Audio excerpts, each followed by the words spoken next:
Nyeri en achiel kuom counties masani oro kwako kendo ma Kech medo hinyo ngima oganda. Ma en ataro gi paro ma osebedo ka nitie. Idibeni gwenge mag masawa mar Kenya onge kod midhiero mag oro. Jopur mag gwenge go pod hum nono ewi chal marach mar lwasi makono e kindeni. George Bati Mioler. E kinde ma oluong nying gweng ma Nyeri, oganda mathoth neno god Kenya. Lwasi mamiyo, bunge, yien kod cham mapichni, aore mamol mayom manyalo nego riyo ne dhano kod jambgi. Kata kamano, sani kidonje gwenge ma Nyeri, gima rwaki mako dhok kendo duno geno. Aore motuo, puothe maonge gimoro amora, kata kuonde kwath, chiaye ladhore aladha ka gidaso gima de gicham. Kata obedo ni kaunti ma Nyeri ema ni kod kwan mamalo mag bunge pacho ka gata malo 40, chieng' maliyo ma osebedo karieny kelo achiedh nade mar kech ne jopiny. Jodak mane chiemo mamoko dong' sani kwayo chiemb kony. The number of people in dire need of humanitarian assistance in the county has risen to approximately 131,000.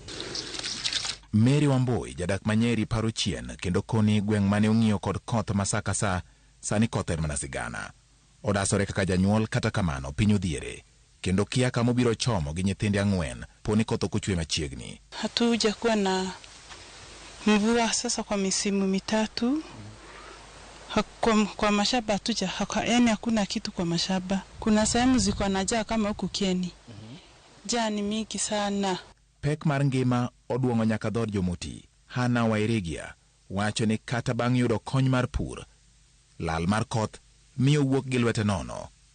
Ladhruok odonjo negi. Kwa hivyo hakuna kitu hata kama unavada itamea na nini. Na abua hakuna. Kata mana puothe mag kahawa mane kelo geno ne jopur makono sani chunygi owichore. Giner kendo gigo bargi piny kaluwore kod amen mager machingo keto gigo odichieng' kod chieng'. Ka japur Godfrey Mutai owacho ni pur kahawa sani en mana lal lilo. Kuko na shida nyingi sana. Jua imewaka na imeanza kutuletea hasara makuniletea hasara nyingi sana. Juu nilikuwa nimeinvest kwa kahawa kama ni hizi unaona zinakuwa, lakini sasa tunaona kama kumekuwa mwisho. Na hii kahawa wakati inakauka already nimeweka lori 3 za mbolea manyua, na tena kuko na fertilizer na hakuna kitu ambaye nimetoa. E kinde ni makoro piny owacho temo kedo gi midhiero ma ikelo gi oro, jodak ma Nyeri nigi luoro ni ka piny owacho komiyo gi kony to nong' no dhi gore kuomgi. Serikali iwache kuona Turkana de juu hafai guo. Hata kama tunafaa suti ama tufae nini, tubo hakuna kitu. Yani tukipewa chakula haziwezi katosha. Labda tukipata maji ya kulima tunaweza tukajisaidia nayo. Eseche gi mageno mar yudo koth pod nenore kama ni mabor gi jodak ma Nyeri.